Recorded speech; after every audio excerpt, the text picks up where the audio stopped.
The wind cut through the Colorado plains like a knife. It was the winter of 1942, and snow clung stubbornly to the ground, refusing to melt. The town of Willow Creek sat quiet and cold, its wooden buildings weathered by years of dust, hardship, and forgotten dreams. Smoke curled lazily from a few chimneys, but warmth was a luxury not meant for everyone. Sarah Whitmore stood at the edge of Main Street, her coat thin, her boots cracked, her hands red from the cold. Behind her were her 4 children, Emma, 12, Thomas, 9, Caleb, 6, and little Rose, barely a year old, wrapped tightly against her chest. They had already knocked on every door. The boarding house owner had shaken his head before she could finish speaking. The general store clerk avoided her eyes. The mill supervisor didn't even let her step inside. No work, they all said. No room. No charity. Sarah didn't beg. She had learned long ago that begging only made people turn away faster. She simply asked if there was honest work she could do, cleaning, cooking, sewing, anything. Each time, the answer was the same. By the time the church bell rang noon, hope felt heavier than the snow itself. Her husband had died the previous spring, crushed beneath a collapsed barn beam on a ranch outside Pueblo. The owner paid her $5 and a stiff apology. After that there was nothing. No savings. No family nearby. Just 4 hungry children and a promise she had made to herself, they will survive. But survival was slipping through her fingers. As Sarah turned away from town, Emma tugged gently at her sleeve. "Ma, where are we going now?" Sarah looked down at her daughter's pale face and forced a smile she didn't feel. "Just down the road," she said softly. "We'll keep walking." The dirt road stretched endlessly west, disappearing between cottonwood trees weighed down with frost. Each step felt heavier than the last. Rose whimpered quietly, sensing her mother's fear. Sarah's thoughts spiraled. What kind of mother can't feed her children? What kind of future is this? She didn't hear the truck at first. The sound came slowly, an old engine coughing against the cold. A weathered pickup rolled to a stop beside them, tires crunching over ice. A man stepped out. He was tall, broad-shouldered, his coat worn but clean. A rancher, by the look of him. His beard was dusted with gray, his eyes sharp but calm. He studied the family for a long moment, not with pity, but with something else, consideration.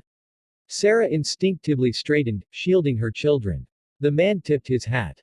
"Mornin'," he said. "Road's a hard place for little feet." She nodded, unsure what to say. He glanced at the children, then back at her. "Where you headed?" "Anywhere that'll take us," Sarah replied honestly. There was a pause. Wind whistled through the cottonwoods. Then he asked a question, simple, unexpected.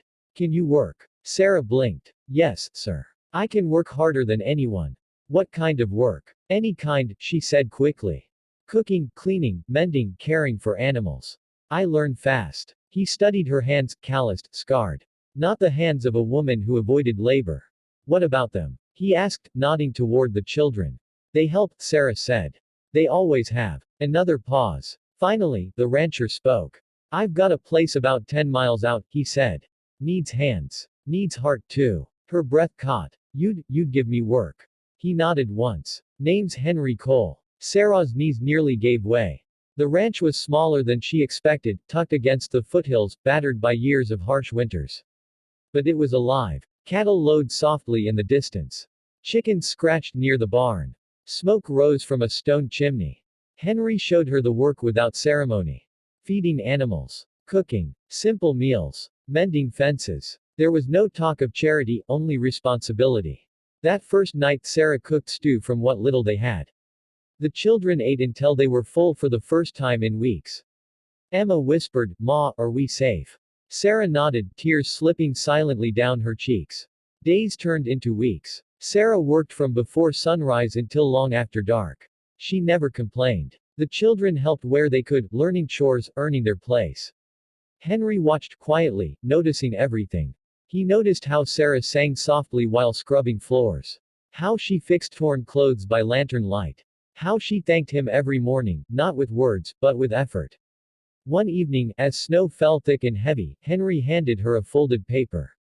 "What's this?" she asked. "A proper wage," he said. "And a room of your own." She stared at him, stunned. "Why?" she asked. Henry looked toward the window. "Because work deserves respect," he said. "And because this ranch runs better with you on it." Spring came slowly, melting the plains inch by inch. By summer, the ranch was thriving. Sarah had found her strength again. The children laughed more. Rose took her first steps in the barnyard. One afternoon, a traveler stopped by and remarked, "You're lucky, miss. Not many folks get second chances." Sarah smiled. "No," she said softly. "But sometimes, all it takes is one person willing to ask." And in a world that had closed every door, one rancher's simple question had changed everything.